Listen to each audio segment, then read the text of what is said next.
But what I remember was suddenly being above my body, floating above, kind of facing down.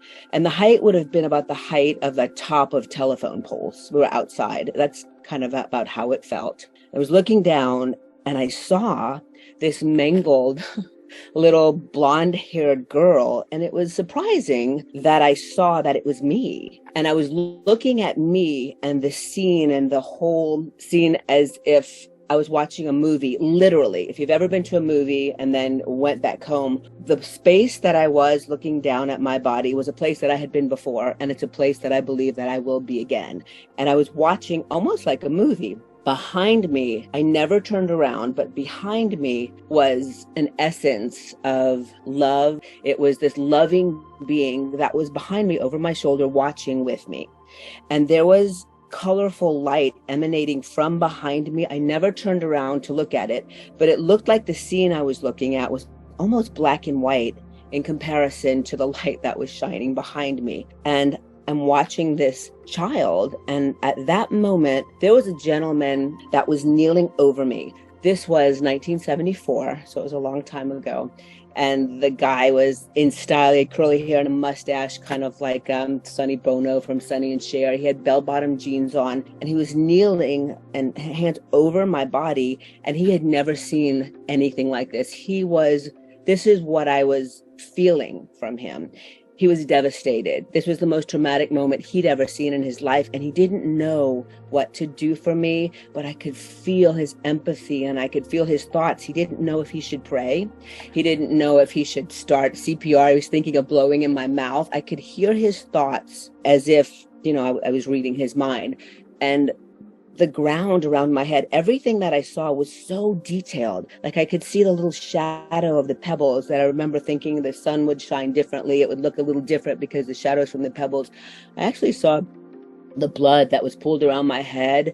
It's almost like a living essence. And none of this was traumatic to me. I was not in pain or anything, but I remember feeling for this guy who wanted to help me so badly. And he just was there for me, waiting for some type of EMS to arrive. And then I wondered, what happened to me, this little girl? And immediately with my thoughts, because I thought that, I was shifted over to a young girl, long hair like they had in the 70s, kind of like a Barbie doll. She was leaning over the hood of the car and she was crying.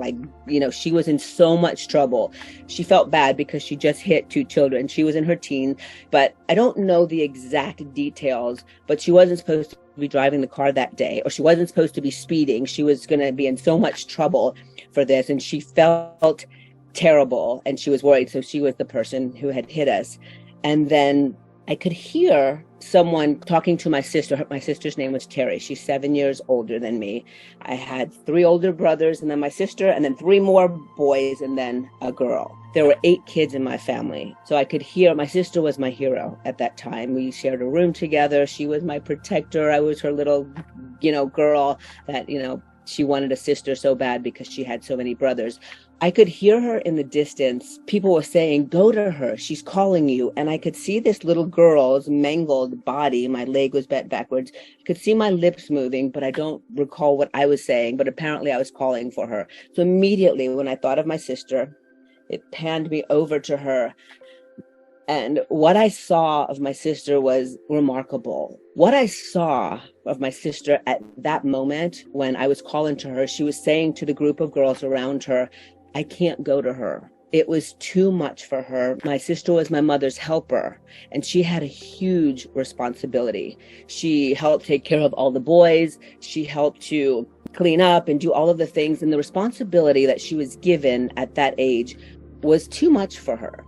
I saw her at private schools that our parents sent us to, but my parents were struggling to make, ends meet at that time. And the shame she felt from having to wear used clothing to private school with uniforms, the shame that she felt from having brothers that were kind of mean to her and everybody knew them. Think of like the Dukes of Hazzard, some Southern boys that were pretty bad, but she was very much a rule follower. And I just saw this guilt of her. I saw a guilt that she carried with her from being in this role that she had. And I saw resentment that she had towards me because I was the youngest and I didn't have to do laundry or dishes or anything. I was too small to do that.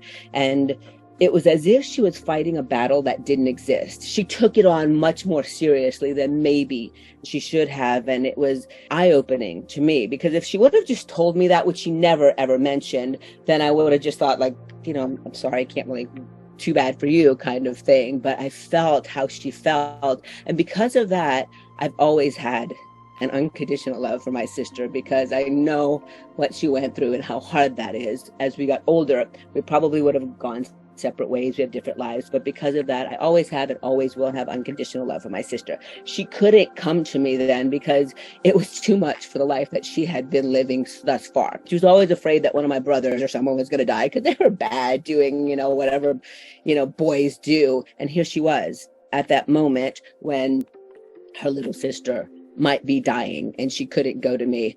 At that moment, I wondered, where's my mom? And when I thought that, it shifted right over to my mother. It was as if my thoughts were directing me to where I could go, what I could see, what I could feel. And there was my mother, who was 35 years old, the mother of 8 kids. She was my hero until this point.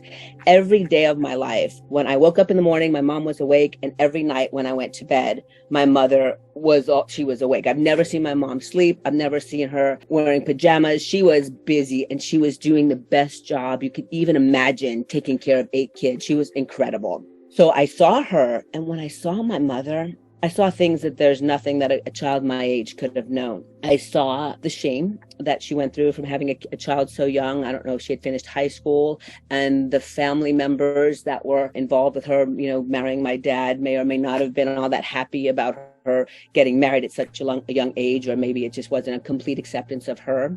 I saw her as a child. She was raised by an uncle, and I never questioned it, but there were questionable things in her background of who she was.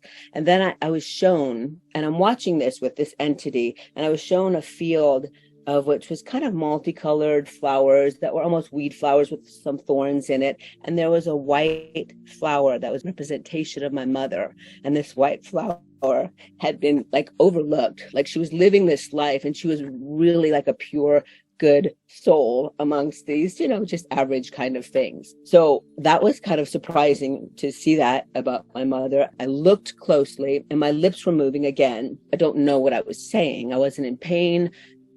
Wasn't in any kind of distress, and she was there begging for my life. She was I don't know what exactly she was saying, but apparently they didn't have oxygen in ambulance back then in